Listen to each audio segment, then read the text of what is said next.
समाज को अगर आगे ले जाना है तो अब हम लोग क्या ही समाज को अब आगे ले जा सकते हैं। हम लोग को जहां जाना था चले गए, शिक्षक बनना था बन गए, हमें जहां जाना था हम लोग चले गए।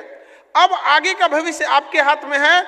आप भविष्य को कहां लेके जाइएगा ये आपके ऊपर डिपेंड करता है, क्योंकि कहा जाता है कि तलवारों के साए पर इतिहास हमारा बनता है, जिस ओर जवानी चलती है उस ओर जमाना चलता है। आज से 10 साल पहले जब हम गायत्री परिवार को लेकर चलने वाले हमारे मनीष भैया, आपका सादर प्रणाम। आपको ऐसे ही और ईश्वर शक्ति दे इन युवाओं को मार्गदर्शन करने के लिए।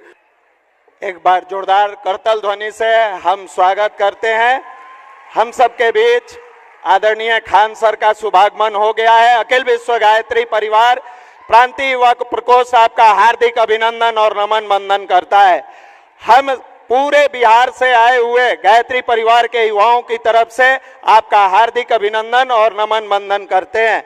हम युवा प्रकोष्ठ के अपने वरिष्ठ भाई आदरणीय प्रिंस भैया से निवेदन करेंगे कि बुक्के देकर खान सर का सम्मानित करेंगे। आदरणीय प्रिंस भैया और आदरणीय चिन्मय भैया से हम निवेदन करेंगे परम पूज्य गुरुदेव की प्रसाद मंत्र चादर दुपट्टा और देव स्थापना देकर आदरणीय खान सर का सम्मान करेंगे। एक जोरदार करताल ध्वनि से इस यूथ एम्पावरमेंट कार्यक्रम में बिहार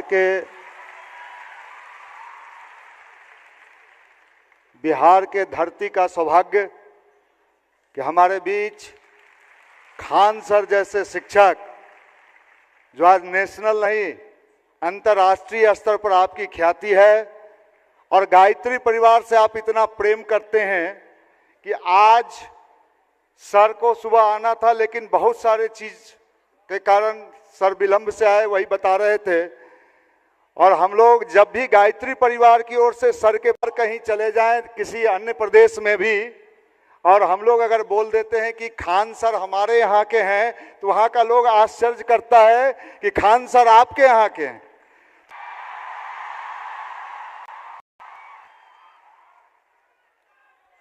बहुत बहुत धन्यवाद। और गायत्री परिवार में आए यहाँ पे समस्त भविष्य भारत का जो लिखने वाले युवा पीढ़ियों को मेरा नमन। आप लोगों पे पूरा भविष्य टिका हुआ है इस देश का, और आप लोगों पे पूरा भविष्य टिका हुआ है इस देश का। और आज से 10 साल पहले जब हम गायत्री परिवार को लेकर चलने वाले हमारे मनीष भैया, आपका सादर प्रणाम। आपको ऐसे ही और ईश्वर शक्ति दे इन युवाओं को मार्गदर्शन करने के लिए। और शिक्षा के क्षेत्र में हम लोग हैं, हमारे निशान भैया, आपका भी बहुत आभार। और पूरे गायत्री परिवार से जुड़े छोटे से लेके बड़े पदाधिकारियों का, छोटे बच्चे सबका हृदय से नमन करते हैं। देखिए, किसी भी समय किसी भी समाज को अगर आगे ले जाना है तो अब हम लोग क्या ही समाज को अब आगे ले जा सकते हैं। हम लोग को जहां जाना था चले गए, शिक्षक बनना था बन गए, हमें जहां जाना था हम लोग चले गए। अब आगे का भविष्य आपके हाथ में है। आप भविष्य को कहां लेके जाइएगा ये आपके ऊपर डिपेंड करता है, क्योंकि कहा जाता है कि तलवारों के साए पर इतिहास हमारा बनता है, जिस ओर जवानी चलती है उस ओर जमाना चलता है। युवा वो शक्ति होती है कि एक बार जोसेफ मेजनी ने कहा था कि यदि समाज में क्रांति लानी है तो शासन युवाओं को सौंप दो। जरूरी नहीं कि शासन केवल वहां बैठकर ही किया जा सके। आप अपने पास जहां देख रहे हैं उस समाज को सुधारने का प्रयास करेंगे। छोटे छोटे कण कण से ही एक बड़ी चीजों का निर्माण होता है। तो युवा जो होती है इकाई होती है समाज की। किसी भी जगह के युवाओं को देख के आप वहां का अंदाजा लगा सकते हैं। लेकिन अभी के दौर में युवाओं को डिरेल्ड ज्यादा हो रहे हैं, अपने रास्ते से भटक जा रहे हैं। उन्हें पढ़ने के लिए भेजिए, वो मोबाइल में लग जा रहे हैं, कहीं फोन पे बतियाने लग रहे हैं, लाल पीला हरा करने लग रहे हैं। ये सब करने से कोई फायदा नहीं होने वाला है। मन लगा के पढ़ाई कीजिए। अगर कोई पसंद भी आ गया तो नौकरी लेके सीधे माता पिता से बात कीजिए। लेकिन बीच में पढ़ाई रोकिएगा तो पढ़ाई भी जाएगा, आपका करियर, समय सब बर्बाद हो जाएगा। इसलिए सबसे जरूरी चीज होता है समय। समय के पास इतना समय नहीं है कि दोबारा आपको समय दे। इसलिए समय रहते निर्धारित कर लीजिए आपको क्या करना है, वरना जरूरी चीज होता है समय। समय के पास इतना समय नहीं है कि दोबारा आपको समय दे। इसलिए समय रहते निर्धारित कर लीजिए आपको क्या करना है, वरना समय एक दिन बता देगा कि आपका क्या करना है। और ऐसे रसातल में फेंकेगा जहां से लौट के नहीं आ पाइएगा आप लोग। यहाँ पर समय और सद्बुद्धि बड़ी अजीब चीज होती है, दोनों एक साथ नहीं आती है। जब आपके पास समझ होती है तो समझ जा चुका होता है, अभी आपके पास समय है तो सद्बुद्धि ही नहीं है। यह समन्वय जिसके पास आ गया वह समझिए कि सारी चीजों पे विजय प्राप्त कर लिया। और कहीं ना कहीं गायत्री परिवार का भी यही प्रयास होता है कि समय रहते सद्बुद्धि, समय रहते आचरण, समय रहते राष्ट्र निर्माण के लिए योगदान दिया जा सके। ऐसे नहीं है यहाँ मंच पर जितने गरिमामान उपस्थित हैं सब अपने अपने क्षेत्र में हैं, कहीं ना कहीं उन्हें इस राष्ट्र इस समाज से प्रेम था, तभी वो लोग इस प्रयास में लगे रहते हैं कि गांव गांव से बच्चों को लाया जा सके और एक अच्छा भारत का भविष्य लिखा जा सके। वह भारत की कल्पना ही नहीं कर सकते हैं जहां युवाओं का भविष्य खराब हो। अगर युवाओं का भविष्य सुधरेगा तो ही भारत का निर्माण होगा। आप सोचिए कितना दुर्भाग्य है इस देश पर कि हमारे यहाँ जैसे हम एक तो कह देते हैं कि पूरी दुनिया में हमारे यहाँ शादी विवाह का एक पवित्र बंधन है, 7 जन्म का साथ होता है और ऐसी कहीं भी परंपराएं नहीं होती हैं, लेकिन इसी समाज के ऊपर एक दहेज नाम का कलंक है कि नहीं है यहाँ पर।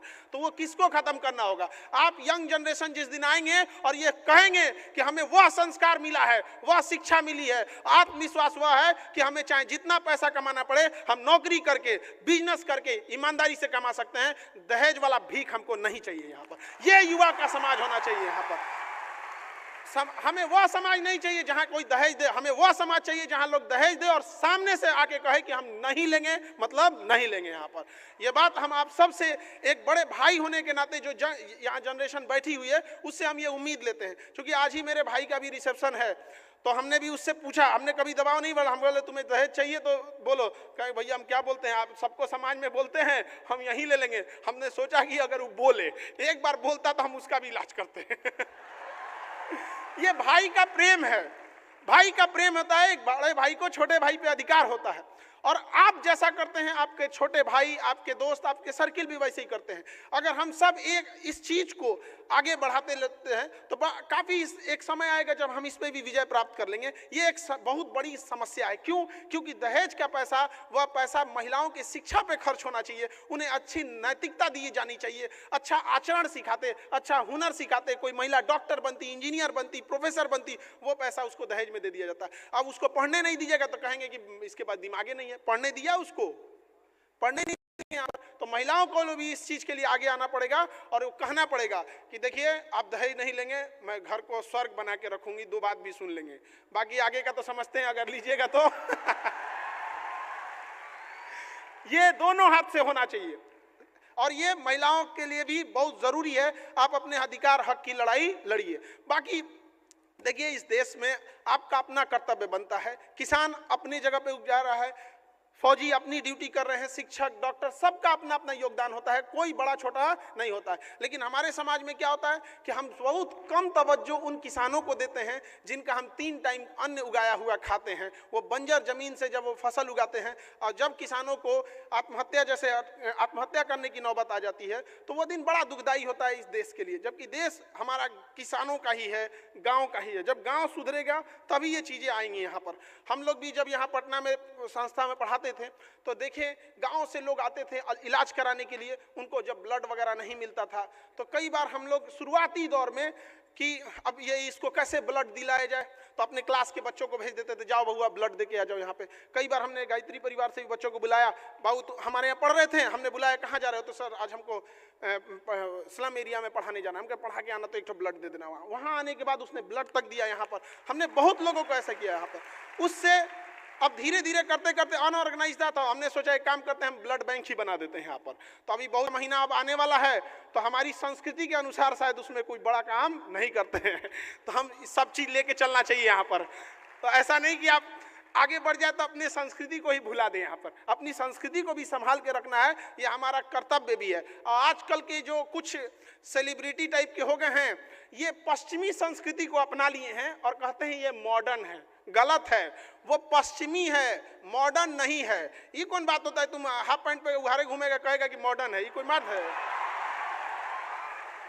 इन ससुरों को भी समझाना पड़ेगा। 10 करोड़ आबादी में वो कब जवाब दीजिएगा जब आप भारतीय होने के बाद अगर अपनी बुलंदी अपने कामयाबी को दुनिया को दिखाइएगा, तब लोग कहेंगे कि वो उघारे घूमना मॉडर्न नहीं है, ये कामयाबी मॉडर्न है। तो आप वो वाली कैसे मिलती थी जब आप मेहनत करते थे, और आज भी कैसे मिलेगी जब आप मेहनत करेंगे तब। सबको जीवन में संघर्ष होता है, ऐसा कोई नहीं है जिसके जीवन में संघर्ष नहीं है। अरे वह पत्थर भी जब तक छीनी हथौड़ी का मार नहीं झेलता है, जब तक मूरत का रूप नहीं लेता